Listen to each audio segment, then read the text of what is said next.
Hey, puppy. I met him working at an iron foundry. Super random, but hey, glad I met him. Yeah, and Fun times. First thing I seen was that shirt that comes down in the back. You know, the duck tail or whatever the fuck type of shirts they call them.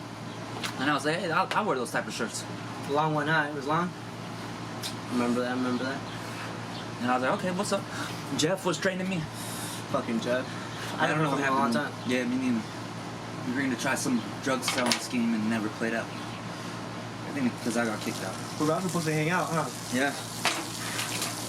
So we started hanging out a while, and there was one day I told him about psychedelics and all that other shit and how I thought it was cool about my YouTube channel, and one day I was like, bro, I happen to have 10 tabs of LSD right now. And I was like, are you down? You want to, let's do it. First off, it was my first time. Had no clue what the heck I was getting myself into. So, first off, he offered me 2 tabs. 2 tabs. And I want to say we went down the hill in my hometown into Cascade Valley. It's a big valley, a lot of soccer tournaments there. Big park and grass on the lake. And I had 10 tabs, and I didn't take any yet, and I wanted to see, you know, if he died or not, basically. And so he took those 2 tabs, and I happened to have on me some ketamine. So that's what I was doing. And I don't know when he started to come up. What happened? When did you first start noticing something was different? Because you knew it was gonna hit me sooner or later. So you just started putting random music and just started, you know, freaking me out. And we just, all of the colors, the view, just started waving. It's just wavy. Yeah. And then it was just there for a little bit. And then you randomly just like, hey, you want 2 more tabs? You said you liked it, bro. You were having a great time. So, so you were like, yeah, you were like, this is the best. You kept saying this is the best feeling. Like, this is the best thing, dude. It's like, I gotta tell everyone about this. This is the best, bro. You kept saying this is the best fucking day. No. It's the best day. Today was the day. Today is the day. Today's the day. You kept saying today's the day. Like, we just won a championship or something. Everyone looking at us like, what's going on? Today's the day. You think I'm ISIS about to blow something up? My trip started with, we decided to go play soccer. It was hot summer night after work. Yeah, we started playing soccer out of nowhere. He ends up going to the lake for some reason, and my body just went to a tree. I laid down in a tree with my soccer ball, and as soon as my body laid down, my soul just came out of my body. Like, it lifted me up. It literally just felt like I was out of my body, and I started reflecting on my life. Just reflecting of what am I doing? Why am I doing this? You know, who are you? What are you gonna do? I was just going through a rough time at that point, and my life was just a chaos, and I guess that kind of helped me. But yeah, I ended up in the water. Okay, so before that happened, he was out over there by the tree. He was in the tree world, and I had done some ketamine, and I was sitting there looking out the water, and I see this beautiful girl down the way, just sitting there bathing, and or just laying in the sun. I think this was before he took the next 2, because we were sitting rapping at the cement, bench thing. And I was like, bro, I bet I get her number. I bet I could get her number. And you're like, I don't know. He's like, probably whatever, because you didn't even know really what was going on. And I was like, I'm gonna do it. So after you went on your own little thing, I went over there and I was like, hey, like, what's going on? We started talking, and we ended up going in the water together, hanging out, getting her Snapchat. Turns out all her friends were coming, and they were all these people from the flight school. We have a college that has a really good air landing strip thing for people that are studying to become pilots. And so all these kids from around the country, even one from Canada, they started showing up, and they were like studying to be pilots and everything. And I'm hanging out, and I'm telling them like, oh yeah, it's my boy over there. He's on the esoteric trip, existential emergency over there. And then I think at some point you took the other 2 tabs, and then that's when you went out into the water, and that's when I started telling all them what was going on. They're like, oh no, bro, he took 4 tabs. I was like, yeah, dude, that's kind of on me. Like, but he's out there. I was like, they're like, is he gonna drown? Or I was like, I don't know, because I swear to God, he was like 50 yards out in the water, just floating like this for the better part of an hour. So why don't you tell them what was going on in your mind during that time? So, if you can remember. Okay, I remember it so clearly. So in my mind, I was picturing this perfect world. Everybody, him, he was with those guys in the background, full of girls, just everybody riding jet skis, you know, just us having a blast in the summer night, you know? And I remember him saying, I keep telling him, today's the day, and I just keep saying it. And in that point, I started still reflecting on my life. I'm like, do I really want this? Like, I felt fake for some reason. I felt like it wasn't me though at the same time, because I knew it wasn't real. So that's where I start tripping. That's where I start panicking. And while you're in the water. While I was in the water. But I don't remember getting out of the water. All I remember is waking up from the ground. But after that, they said I was staring at the freaking sky for like hours. Just like hours. Me staring at it in the water. But during that time, I was just fighting with myself, trying to get out of that trip, trying to figure myself out if I really wanted to do this or not. And you had no choice now. Yeah, but I had no choice, but it was just, pretty much it just depends on the person who's taking it. It's just your battle. You're fighting your own battle. I was telling him on the walk, don't fight it, because that's like, let it take you away. But he was saying he had already been taken away, and so he was fighting it. But that goes in waves, because you, whether or not you want to admit it, you were tripping for like 12 hours. We were tripping from when it was light out to when it was dark out. So you were fighting it. Yo, there was a time where you were fighting. And right there, I literally told Connor, it felt like I passed at least a week later. I thought I have lost my job. It was a couple days later. I was just freaking the fuck out. I really thought it was just days. I'll say that before that happened, because that happened when we got in the car, which was after something else that you went through. He literally thought the 4 days. Sorry, I haven't spoken in like a week, dude. I'm like baked. I'm actually baked.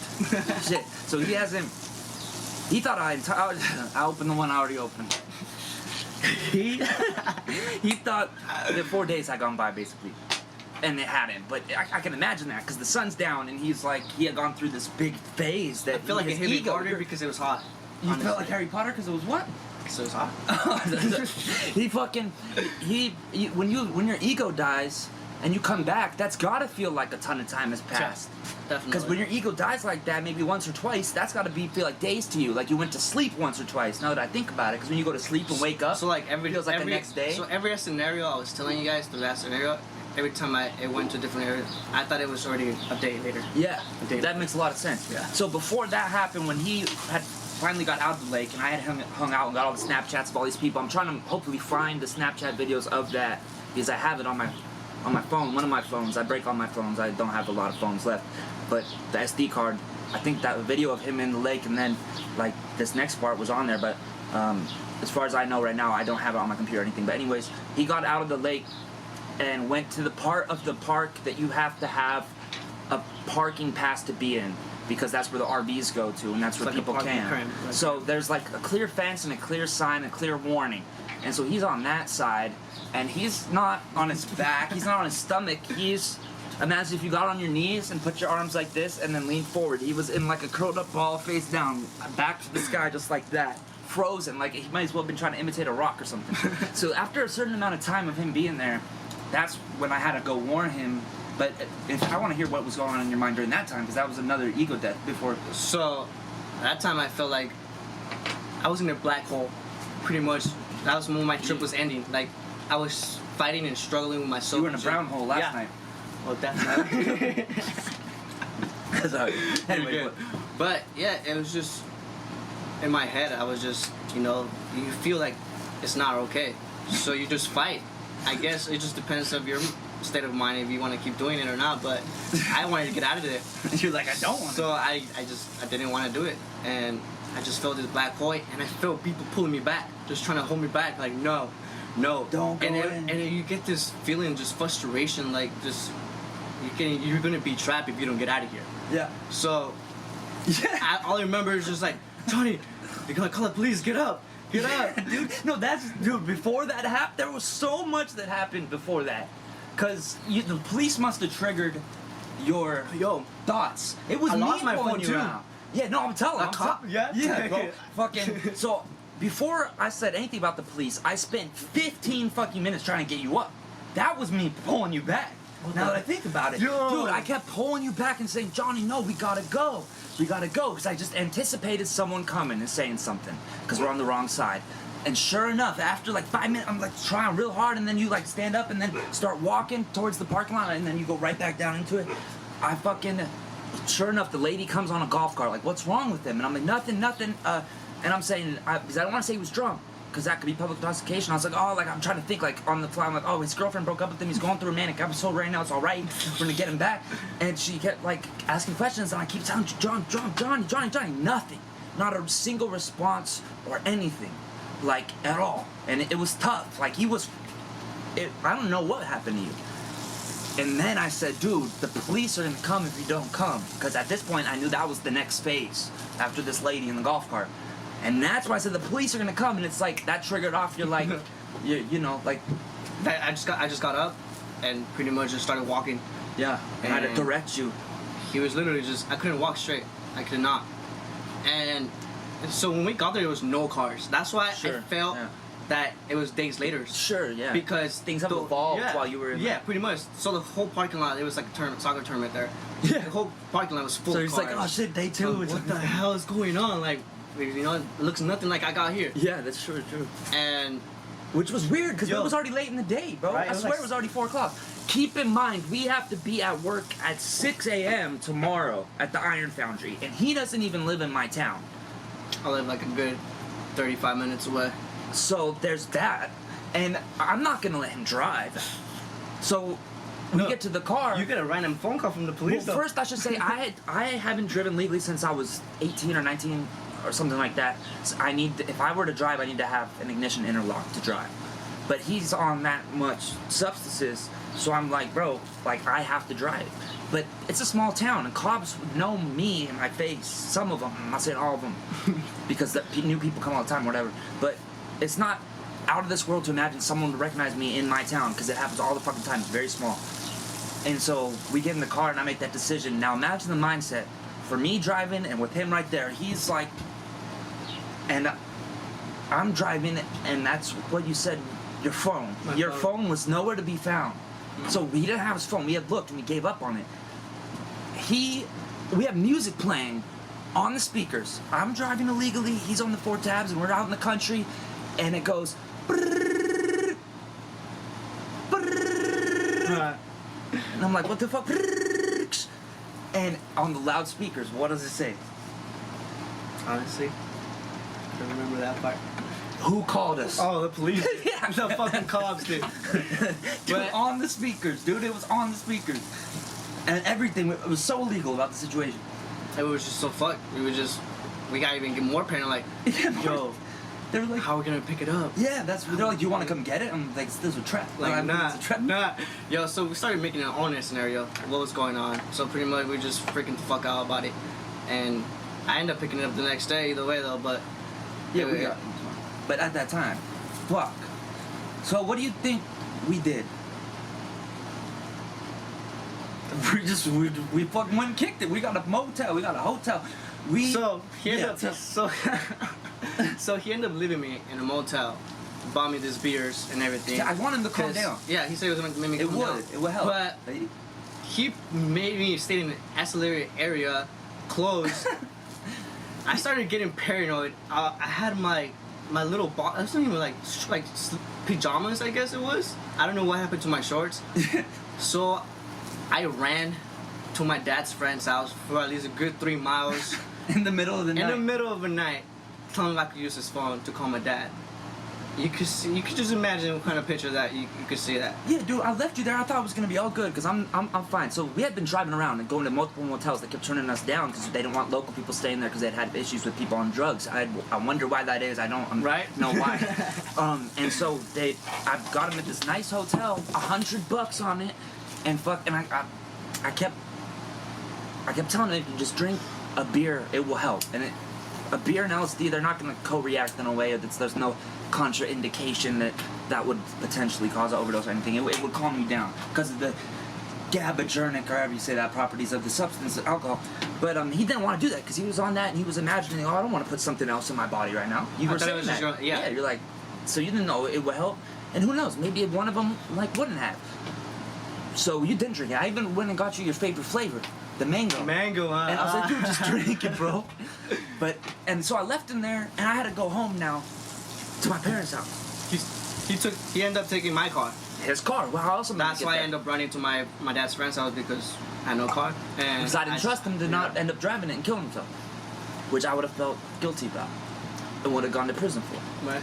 So I drove back to my parents and I had to park down the street, like 2 houses, and then go in with his keys in my pocket and just hope that no one on the street's like, what's this car parked here for? And my parents wouldn't ask how I got back or anything. So the next morning, you needed your boots because they were in the car, and I slept in. Well, so you somehow showed up at work after that, bro. We had no contact because I haven't lost my phone. Oh yeah, so, no way. So, yeah, I just end up showing to work just how I could, And I ended up taking my mom's car to work though. I never asked. Like, did you sleep it off? You were able to sleep and then I slept it off. Okay. Because I was wondering how you must have felt the next morning. Feel like shit. Yeah, trooper for going to work. And I slept in and I came there and brought the shoes, and that was just a crazy random weekend for me. It happened in many. Yo, it was in the middle of the week too. Yeah, just randomly. Hey, you want to come do some? So it was just a regular day after work. Hey, I got some freaking acid right here. Let's do it. That's usually how these things go down for me, and that's why I have so many of these stories. And it might be highly irresponsible. In fact, it is. It absolutely is. But look at the great fucking memories we get to share right here, and who will never forget that day. And we got a bond that's homies over that. Absolutely. That's the best, to be honest. Those are the only people I still even talk to in my life. Correlation doesn't equal causation, but we've all tripped together. Honestly. Oh, wait till Yakima. No. Huh. Shit. Any thoughts on that? Going out? Like some insights that you had? Moments that you remember? I've still talked to those people that were there at the park, the people that are the pilots. We still talk because that was such a crazy way to meet too. Like, hey, remember, there's my homie. They're like, oh, damn, is he alright? The homie that LSD, huh? I still talk to them. I just felt it maybe if I was in a different state of mind, a little bit different. But I guess in that time of my life, we're just going through a lot. Yeah, it's just rough to do it when you're going through a lot. Yeah, definitely. Because that was your first time tripping or anything? Yeah. So my first time tripping, I was in a time I had no worries and there wasn't anything crazy going on. Like in 9th grade, or the summer of 9th grade, or 10th grade, 9th, 10th, I don't know. I was like only 14, 15. And so there wasn't any crazy shit going on. But when you trip later in life, when you have all those like more responsibilities and shit's more real. Yeah. Like, okay, now I've overdosed this many times, or okay, now I've gone through this many breakups, this many fights, I've been like seeing this much shit happen, the world's not the same as I thought it was. Like shit changes as you get older. Definitely. And so it makes tripping harder, you have more baggage. That's why set and setting is important, but sometimes it forces like a trip to have like a certain quality when there's pressure on it. The best trip reports that I used to read on Arrowhead were ones where there was some real stakes. Like they were at college and they went out somewhere and they're like, oh shit, now I'm out at this gas station and the clerk is like 50 feet tall and like another color or whatever. If you're like almost about to like trip that hard, like I've read one of those trips Zeus or so on this channel. But so for us, when we heard the cop call and shit, that made it real. Super real. Like, I can't imagine for him. I mean, I had been doing the ketamine and shit, and I want to say there was another drug involved, but I thought it was just ketamine for me. I think my brain took it pretty well though. I agree. I mean, you were never freaked out and started screaming. You didn't do anything that endangered yourself crazy. You didn't even throw up from nausea coming up or anything. So yeah, I think you handled it really good. You know what? I've been wanting to try it again though. Well, I don't want to go into too much current information because we're just telling stories here. We'll get into that detail later. So, would you say that was one of the most profound and memorable experiences of your life? You think you'll remember it forever like that? It honestly made me a better person in a way, just because it separates like from reality and just you what it could be bad, I guess. It just show you what it could happen if you don't, I guess, get your shit together. Yeah. To be honest, and just I don't know, it's just a very powerful drug that just Kind of like shakes you awake. Yeah, it takes you awake and it kind of gives you a wake up call, I guess. You can call it that. Actually, a perfect example. Yeah, a wake up call. Okay. Today's the day. I will leave it at that, bro.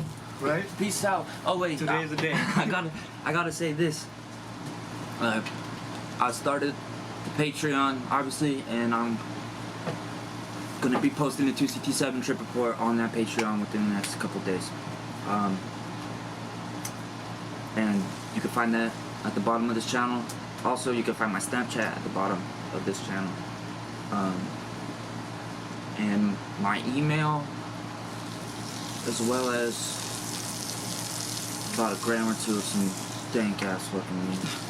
So smoke it up with me, and I'll see you soon. I'm so big, dude.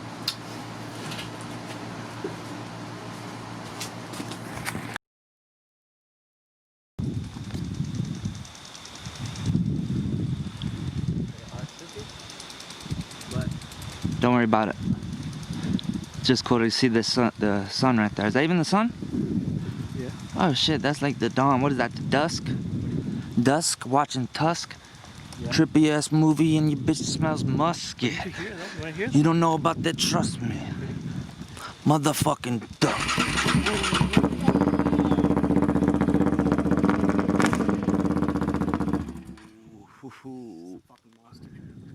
Dog, I could feel it. I could feel it. Feel it in the air. Don't you dare. Hey, it's not a $12,000 bike for example. Magnets. Stagnant. Daniel Radcliffe. Has been. Stuck in traffic. That's sick. Plays that dubstep. What the fuck, Chad? What I meant was Chad. What the fuck, Brad? You could minus that, multiply, divide, or add. That's the saddest thing I've seen all day. No, I'm gonna record this real quick. I know. Go. Do it. Come on.